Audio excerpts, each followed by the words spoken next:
रवि रवि रवि यादव यादव यादव यादव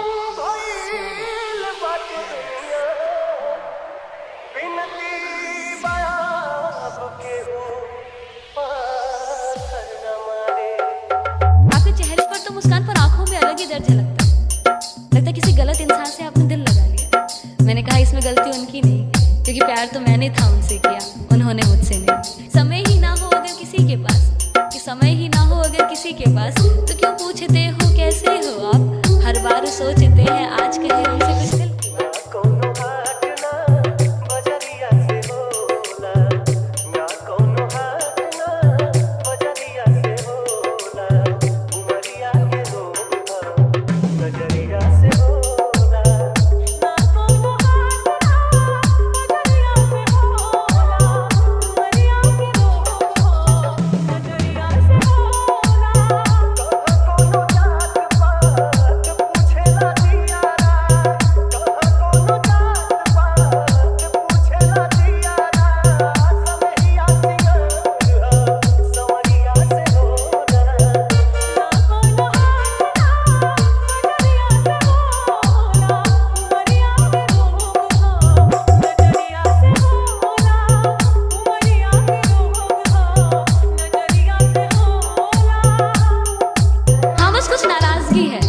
कुछ नाराजगी है तुमसे भी और खुद से भी।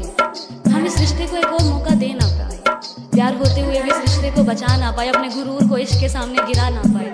कह तो रहे हैं अलविदा तुम्हें तुम्हारी हालात पर छोड़ के, कह तो रहे हैं अलविदा तुम्हें तुम्हारी हालात पर छोड़ के, पर अब न जाने कब किस मोड़ पर तुम्हें यूं किसी और के साथ देखे जिसमें से ये जान भी निकल जाए।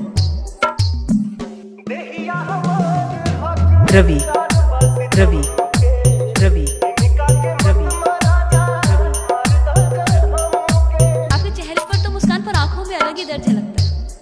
लगता है किसी गलत इंसान से आपने दिल लगा लिया।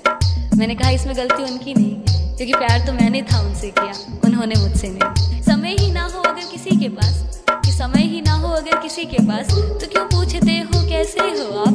हर बार सोचते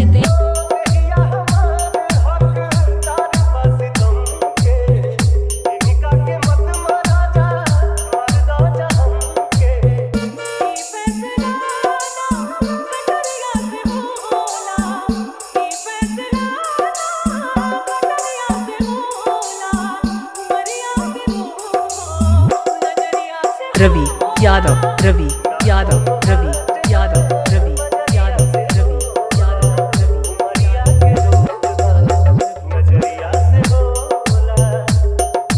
जो कल कभी आता नहीं, दो पल सुकून के देता नहीं, है राहों में मुसाफिर बहुत से, मगर एक उस दिल के सिवा इस दिल को कोई खाता नहीं। है आंखों में इजहार उसके भी, है आंखों में इजहार उसके भी, मगर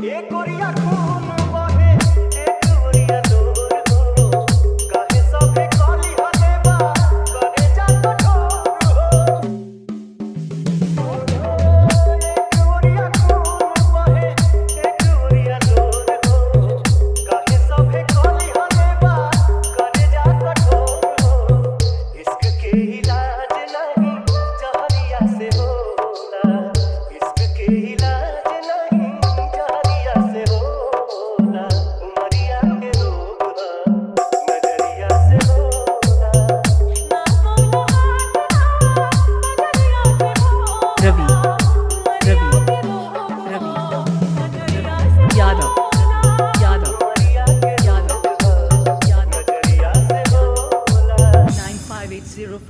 9580572515